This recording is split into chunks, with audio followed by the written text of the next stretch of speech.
every parish that I've been stationed at, my first week there, there's inevitably a parishioner that will come up to me after Mass one day and just, "You're not Irish." Says, "Yeah, I'm Italian." "I thought your name was Irish." My name being Patrick, first name being Patrick, and my last name being Barkey, which sounds Irish, English, whatever. Now, Patrick is something that my mother concocted. So it's not because I'm Irish. I'm not Irish. It was only the name that was left over that she liked. We have a custom in the family that if a name is taken, you can't use that name unless it's for a junior or something like that. You can't use the name until the person's dead. So remember, I come from a very large family. I literally have 300 cousins. All right? So Patrick was the name that was left that nobody used that my mother liked. My original name was going to be Christopher. Not Christopher, Jeff. But I have a cousin, Jeff. All right? Barkey came along because of my grandfather. When he came over in late 1800s, about 1890 or so, when he got to Ellis Island, they asked him what his name was. And he said Barkey. And they spelled it B-A-R-K-A-Y. The original name is B-A-R-K-A-J. How did it get from K-A-Y to K-E-Y? Well, the story goes that I've heard from the family is that when my grandfather came to southwestern Pennsylvania, at that time in the country, there was prejudice going against all Eastern Europeans. And my grandfather wanted to avoid that for his family. So he changed the name to Barkey, B-A-R-K-E-Y, because that looks more Irish. And he forbade any of his 17 kids, that's why I have 300 cousins, by the way, he forbade any of his children to speak Slovak. He said, "You are American. You are not Slovak. You will learn English."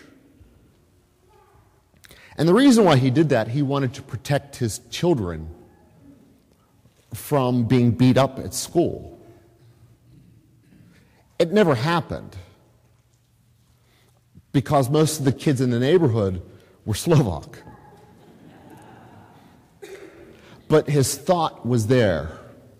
He wanted to fit in. The detriment to all of this, though, is I don't know Slovak. I would have loved to have learned the language. I would have loved to have gotten more family history.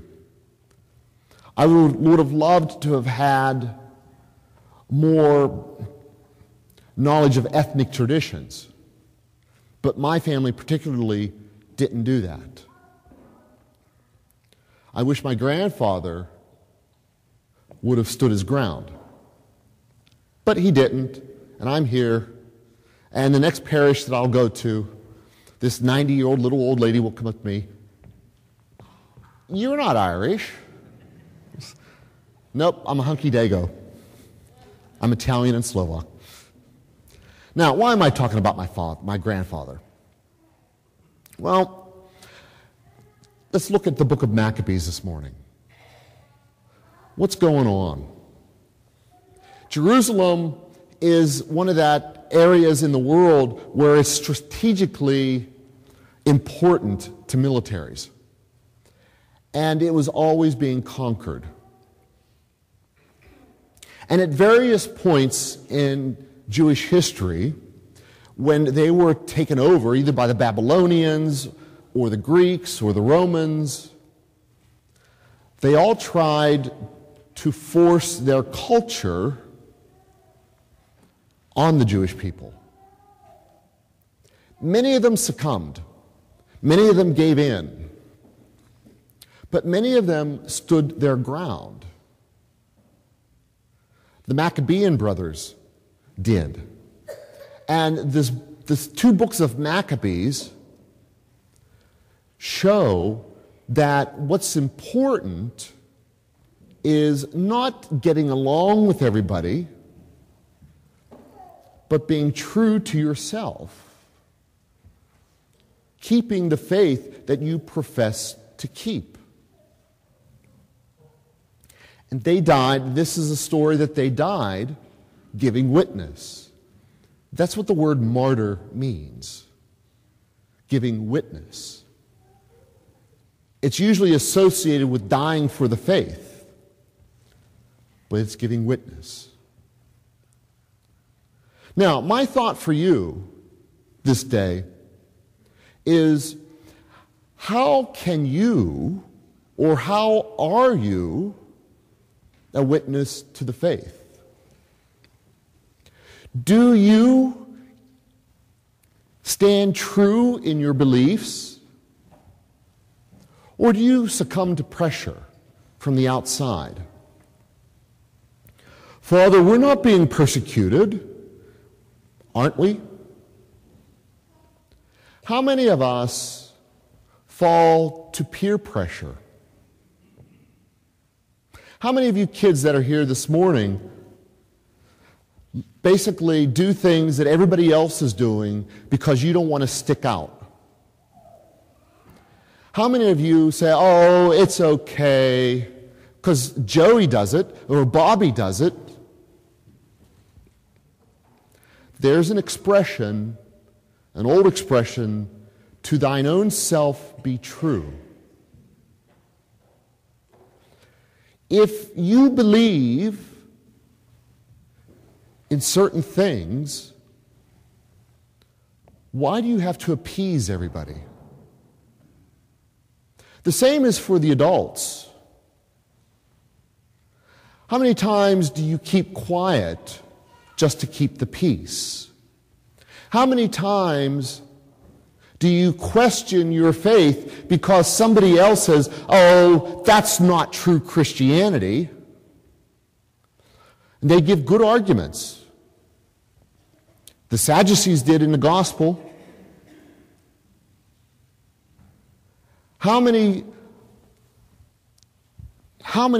people in this country who proclaim that they are Catholic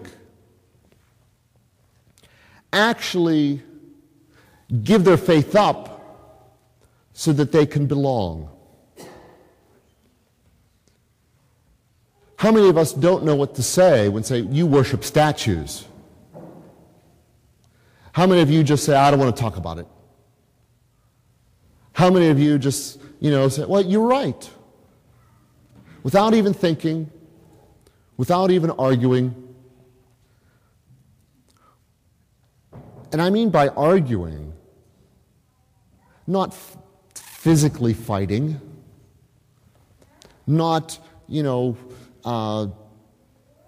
having an argument with somebody, but looking into your heart. The book of Revelation talks about witnesses. And they talk about people who had to be branded in the state to be a good citizen. And that's where we get 666, by the way. Not because it's the mark of evil, which it is, but it was a sign that people had to succumb. How many of you allow yourselves to be swayed by radical Christians? How many of you allow yourselves to be persuaded to do the non-Catholic thing? And you could be 90 years old sitting in this church and still have that happen to you. The thought today is to think about that phrase, to thine own self be true. You proclaim yourself to be Catholic. Do you live your Catholicism? I'll close on this. One of the proudest moments that I've had in recent times was the media was doing a survey, quote unquote. And they were asking Catholics why they still stay in the church because of the scandal. And the response was, basically, I can tell the difference between the teachings and human failure. It's not the priest that makes me Catholic. It's Catholicism and Jesus that makes me Catholic. And I'm thinking to myself, yes, finally. To thine own self be true. Are you or aren't you?